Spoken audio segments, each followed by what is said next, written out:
Hambatan pengganti rangkaian seri atau disimbolkan dengan RS. Contoh soal ya nak ya, kita langsung aplikasi ke soal. Diketahui suatu rangkaian seri ya sebagai berikut.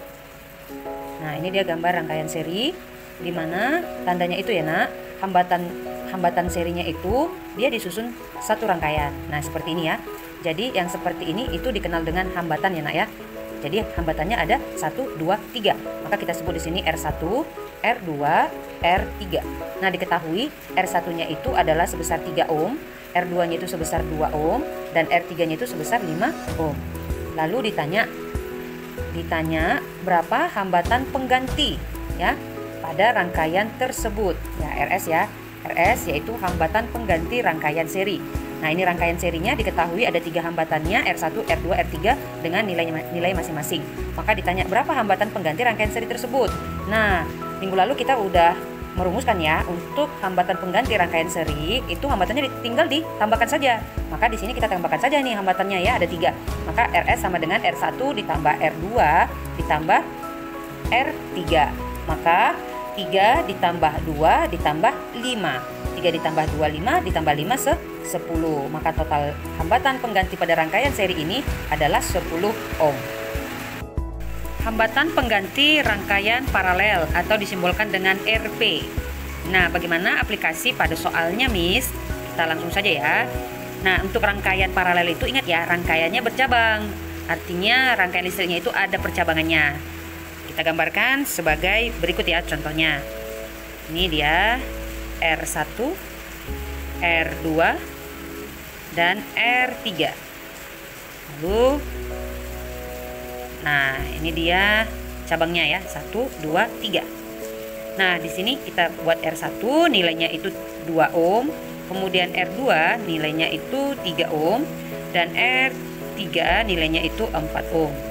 Lalu yang ditanya itu adalah RP-nya ya, karena ini rangkaian paralel, maka yang ditanya hambatan pengganti pada rangkaian paralel ini atau yang disimbolkan dengan RP. Nah, untuk rumus hambatan pengganti rangkaian paralel itu harus diingat ya. Rumusnya itu adalah 1/RP sama dengan 1/R1 ditambah 1/R2 ditambah 1/R3. Kenapa sampai 3? Karena pada gambar hambatannya ada 3 ya nak ya. Kalau misalnya hambatannya ada 5, 6 ya ditambahkan sampai seterusnya. Langsung saja kita masukkan angkanya, yaitu 1/2 ditambah 1/3 ditambah 1/4. Nah, ini hitungan matematika ya nak ya. Kalau ada pecahan yang dijumlahkan, yang harus dilakukan adalah menyamakan penyebutnya. Nah, di sini penyebutnya bisa kita samakan, yaitu sama-sama bisa dibagi 12 ya. 2, 3, dan 4 ya nak ya. Maka 12 dibagi 2 itu adalah 6. Kemudian 12 dibagi 3 itu adalah 4. 12 dibagi 4 itu adalah 3. Maka kita tambahkan 6 tambah 4, 10 tambah 3, 13/2, 12. Nah, 13/12 apa nih Miss? Satuannya adalah ohm. Nah, karena ini masih 1/RP, kita akan mencari RP tadi ya, RP ya. Maka untuk mencari RP-nya Miss, untuk RP-nya itu kita tinggal ganti saja 12/13 ohm. Nah, bagaimana mencari 12/13 ohm ini Miss? Ya, kita bagi ya. Kita ambil pembagian jalan bersusun ke bawah pembagiannya ya. Ini ya, 12 dibagi 13. Nah, ini 12 dibagi 13 kan ini nggak bisa ya. Maka kita ambil koma ya. Maka di sini adalah 0, kemudian di sini kita tambahkan 0, kan begitu ya. Lalu berapa dikali 13 supaya 120? Yuk kita hitung bersama-sama. Dapatlah itu 9 ya, 9, 0,9 ya. Maka 9 kali 3 itu kan 9 kali 3 27, 7, 2, simpan 2, 9 kali 1 9, 10, 11 ya. Maka totalnya 117. Ini kita kurang ya nak ya. Nah, kemudian di sini 0 kurang 7 nggak bisa ya. Nah, pinjam 1 di sini jadi 10, 10 kurang 7 3. Nah, Miss, kalau begini bagaimana? Udah sampai di sini juga boleh ya, 0,9, atau mau kita teruskan juga boleh. Kita buat di sini 0, 30 dibagi 13 13. Berapa dikali 13 supaya mendekati 30? Coba berapa ya? Kita buat 2 kali ya. Nah, 2 ya. Maka 3 kali 2 adalah 6. 2 kali 1 2. Ini kita kurang. Maka di sini nanti hasilnya 10 kurang 6 itu 4 ya. Nah, oke. Udah, untuk 2 di belakang koma juga udah cukup ya. Nah, maka kita buat di sini nilai RP-nya sama dengan ya, RP sama dengan 0,92 ohm. Selesai. Lalu Miss, bagaimana kalau ada rangkaian yang disusun secara campuran antara seri dan paralel? Misalnya seperti ini Miss.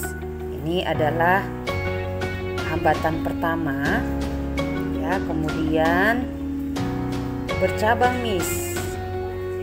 Bercabang menjadi hambatan yang kedua di sini dan ketiga di sini. Nah, lalu diteruskan seperti ini. Nah, ini Miss adalah rangkaian campuran ya, Nak ya. Ini rangkaian seri dan ini rangkaian paralelnya. Lalu ditanya bagaimana hambatan pengganti ya kan? Hambatan pengganti. Nah, bagaimana hambatan pengganti pada rangkaian campuran seri dan paralel ini? Nah, kita ketahui misalnya ya di sini adalah R1-nya itu adalah sebesar 2 ohm, kemudian R2-nya di sini adalah sebesar 6 ohm, kemudian R3-nya di sini sebesar 4 ohm. Nah, ditanya bagaimana di sini total hambatan pengganti pada rangkaian campuran ini. Langsung saja ya. Kalau begini Nak, kita kerjakan dulu ya satu-satu, yaitu yang pertama itu rangkaian paralelnya dulu ya. Nah, ini dulu kita selesaikan, kita cari RP-nya, lalu nanti nilai RP itu kita serikan ke rangkaian ini, serinya ya, yaitu R1-nya di sini. Oke, kita mulai aja. Kita mulai dari 1/RP itu sama dengan 1/R2 ditambah 1/R3. 1/R3. Nah, 1/R2-nya R2-nya ini ya. Maka kita buat di sini nilainya 1/6 ditambah 1/R3-nya 4 ya. 4. Oke. Nah, maka 6 dan 4 itu penyebutnya bisa kita samakan menjadi 24 ya. 24 bagi 6 itu 4 ya Nak ya. Ya, 4 kali 6 24. Kemudian 24 bagi 4 itu adalah 6 ya. Maka kita buat di sini 6. Makanya kita tambahkan ini di atas sama 4 tambah 6 nih ya, sama dengan 10/24. Kalau untuk RP-nya tadi kan ini masih 1/RP ya. Nah, lalu RP-nya kita balikkan aja 24 per 10. Berapa nih? 2,4 ohm. Oke, 2,4 ohm ya. Nah, RP-nya tadi ini ya, RP ya. Ini rangkaian paralel, itu hambatan penggantinya adalah 2,4 ya Nak ya. Nah, ini untuk ini itu RP-nya adalah 2,4. Maka kita paralelkan kemari. Jadi kita buat di sini ya RS. RS-nya itu adalah R1 ditambah RP ya. Nah, untuk rangkaian paralelnya ya. Maka R1-nya kita masukkan nilainya yaitu 2 ohm ya. 2 ditambah ini ya 2,4. 2,4. Oke. 2 ditambah 2,4 itu sama dengan 4,4 ohm. Oke. Nah, itu dia totalnya jadinya ya. Nilai hambatan pengganti pada rangkaian campuran ini adalah sebesar 4,4 ohm.